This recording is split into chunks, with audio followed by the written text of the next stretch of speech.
Constantin Simon est avec nous en duplex d'Osaka. Constantin, vous avez suivi la conférence de presse d'Emmanuel Macron. Le président français peut se targuer d'avoir obtenu le soutien du G20, moins les États-Unis sur la question climatique.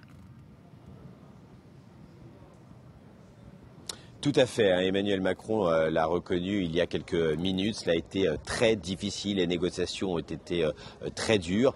Mais finalement, un communiqué, une déclaration commune a donc été publiée à l'issue de ce G20. Elle a été obtenue plus difficilement que les années précédentes. Et la particularité, vous le disiez, c'est que si finalement l'ensemble des participants, donc rappelons que le G20 c'est 19 pays plus l'Union européenne, si l'ensemble de ces participants ont signé la déclaration commune, sur un paragraphe, celui du climat, les États-Unis se sont en un sens retirés. C'est là qu'il y a eu beaucoup de discussions entre les négociateurs toute la nuit. Il y a même eu un point de rupture au petit matin, vers 5 heures du matin, où bien tout simplement les Européens, les Français se sont retirés des négociations. Et à ce moment-là, on pensait qu'il n'y aurait même pas de communiqué commun, car Emmanuel Macron l'avait dit, et il était soutenu par les Européens, il fallait une mention des accords de Paris, des engagements pris aux accords de Paris sur la lutte contre le réchauffement climatique.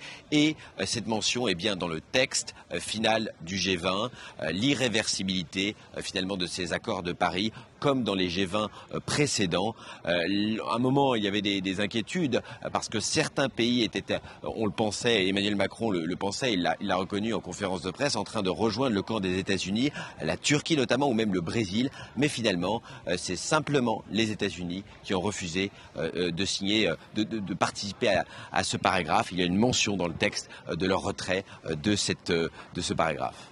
Ce sommet a également donné lieu, Constantin, à un sommet dans le sommet finalement entre Donald Trump et Xi Jinping. À l'arrivée, les deux ont convenu de continuer à négocier. Oui, on peut appeler cela une trêve dans la guerre commerciale, puisque finalement Donald Trump a annoncé qu'il n'y aurait pas de barrières douanières supplémentaires. Il y avait eu des trêves déjà auparavant au dernier G20 entre la Chine et les États-Unis, mais elles avaient duré que quelques mois. En tout cas, c'est sans doute une pause de bon augure qui rassure beaucoup de personnes. Angela Merkel, par exemple, s'est félicitée de cet accord sur le commerce qui est, selon eux, selon elle, comparable aux accords précédents du G20, alors que, étant donné l'ampleur, si vous voulez, des dissensions, des divisions cette année, beaucoup craignaient une déclaration à minima.